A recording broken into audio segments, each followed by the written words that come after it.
Welcome to this explainer. Okay, picture this, because we've literally all been there. You're rushing out the door, you glance down at your smartphone, and you see that terrifying red battery icon blinking at like 1%. You plug it into the charger, wait a second, and absolutely nothing happens. No charging icon, the phone is just completely unresponsive. In that moment of pure panic, your first instinct is probably to grab your keys and sprint to the nearest mobile repair center, right? You're instantly imagining these massive repair bills and days without your device. But hold on. Seriously, do not rush out that door just yet. Today, we're going to walk through a highly practical guide that will completely transform you from a panicking device owner into an informed, empowered consumer. So here's the million-dollar question. When that screen stays dark, is the charger actually broken, or is it the phone itself? It is so incredibly easy to jump to the worst-case scenario and just assume the expensive computer in your pocket is totally fried. But what if it's just a faulty $10 cable? Well, by the end of this explainer, I'm going to empower you with a really simple, safe method to figure out the likely direction of the problem right from the comfort of your own living room. We are going to become tech detectives together. All right, let's dive into part 1, the 3-step home diagnostic test. Now, you definitely don't need an electrical engineering degree for this. You just need a bit of an investigative mindset. Notice the logical flow of these 3 steps. We're essentially starting from the outside and working our way in. Step 1 focuses on the external power source. Step 2 looks at the bridge between the wall and your device, the cable and charger. And finally, Step 3 takes us to the phone itself with a visual port inspection.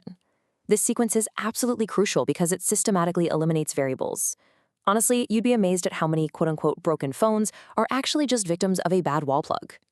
You know, it's actually wild how our brains work.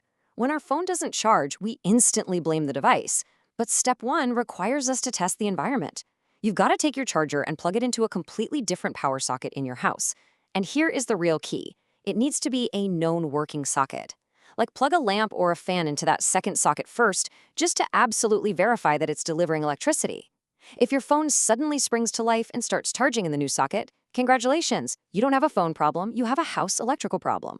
This one simple check rules out basic power delivery failures right off the bat.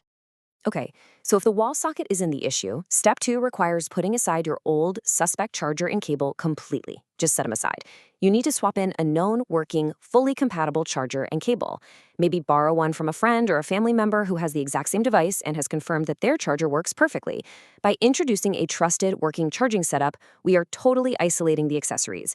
If your phone charges up normally with your friend's cable, boom! You've just saved yourself a massive repair headache. You just need to buy a new wire.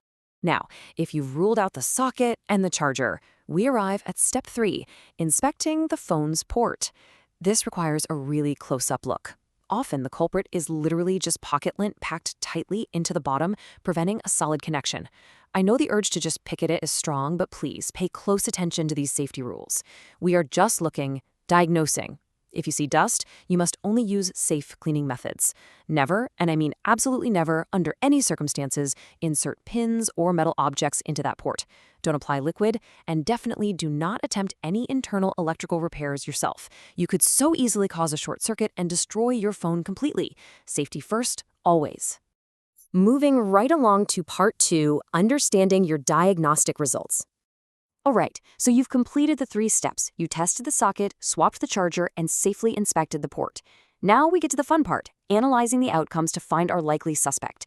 I want to be super clear here. These home tests can't definitively identify the exact failed component with 100% certainty, but what they do is point us strongly toward the likely suspect. Let's walk through the outcomes. Outcome 1. If your phone charges beautifully with a different charger, your suspect is obvious. It's your original charger or cable.